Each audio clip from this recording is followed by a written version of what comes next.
আসসালামু আলাইকুম রহমতুল্লাহ।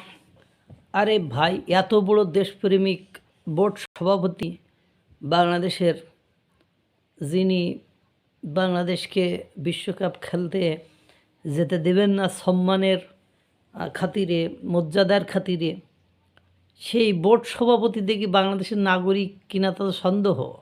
সে তো দ্বৈত নাগরিকত্ব নিয়ে ঘোরে, তার ফ্যামিলি তো অস্ট্রেলিয়ায় সেটেল। মানে এই হলো অবস্থা। বিদেশি মালগুলোর লই আসা মানে বাংলাদেশে সব গুরুত্বপূর্ণ দায়িত্ব দিয়ে সব সেক্টরে ড্যাশ মারিয়া একেবারে নিঃস্ব করার উপায় তৈরি করেছে। বাংলাদেশের মানুষের আর বাংলাদেশের বিশ্বকাপ খেলা দেখা হলো না, এবং পাশাপাশি কত টাকা জরিমানা দিতে হবে তারও কোনো ইয়াত্তা নেই। পাশাপাশি পুরো বিশ্বে ইমেজটা নষ্ট হয়ে গিয়েছে।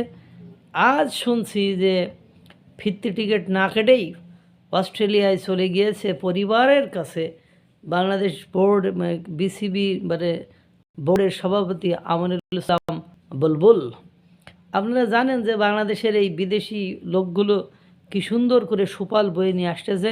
একজন বিডা চেয়ারম্যান বিনিয়োগে সয়লাভ হয়ে গিয়েছে। বিনিয়োগ খরা, মানে বাংলাদেশের ইতিহাসে এরকম বিনিয়োগ খরা আগের কোনো সরকারের আমলে কেউই দেখি নাই। এখন মিস্টার বুলবুল সাহেব অনেক দাপট, অনেক সাপোর্ট, অনেক কিছু দেখালেন, নির্বাচন করলেন, নির্বাচনে জিতলেন, কিভাবে জিতলেন, কেন জিতলেন, কি কারণে জিতলেন, এসব বড় কথা নয়। নির্বাচনে জিতলেন এবং নির্বাচনে জিতে সভাপতি হইলেন।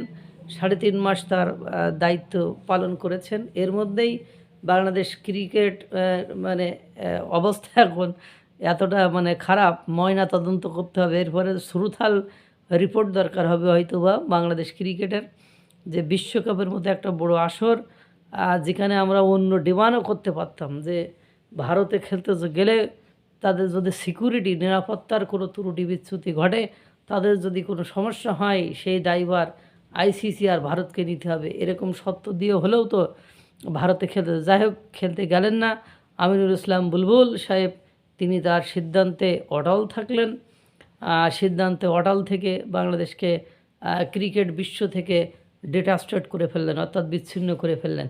এখন দেখি মাগার তিনি বাংলাদেশের মানে দ্বৈত নাগরিক, মানে তার অস্ট্রেলিয়ায় তিনি সেটেল, তার পরিবার অর্থাৎ স্ত্রী সন্তানরা সব অস্ট্রেলিয়ার নাগরিকত্ব পেয়েছে। তিনি অন্যবার যখন যান ফিরতি টিকিট কেটেই যান। তিনি 15 দিন বাংলাদেশে থাকলে 15 দিন অস্ট্রেলিয়ায় থাকেন। এখন এবার যখন গিয়েছেন তিনি ফিরতি টিকিট না কেটেই গিয়েছেন। এই হলো দেশপ্রেমিক আমিনুল ইসলাম বুলবুলের ইতিহাস। আহা, বাংলাদেশের ভারতের নিরাপত্তার এত অভাব, মানে হ্যাঁ, এখন আমাদের বাংলাদেশকে রেখে উনি অস্ট্রেলিয়ায় গিয়ে মানে রাজভোগ খাবেন, আরামায়েশে থাকবেন, বিলাসিতা ভোগ করবেন, আর আমাদেরকে মানে ভারতের শত্রু বানায় চলে গেলেন। কেমনটা লাগে কন্ত। আল্লাহ তাআলা সকলকে ভালো রাখুক, সুস্থ রাখুক। আসসালামু আলাইকুম ওয়া রাহমাতুল্লাহ।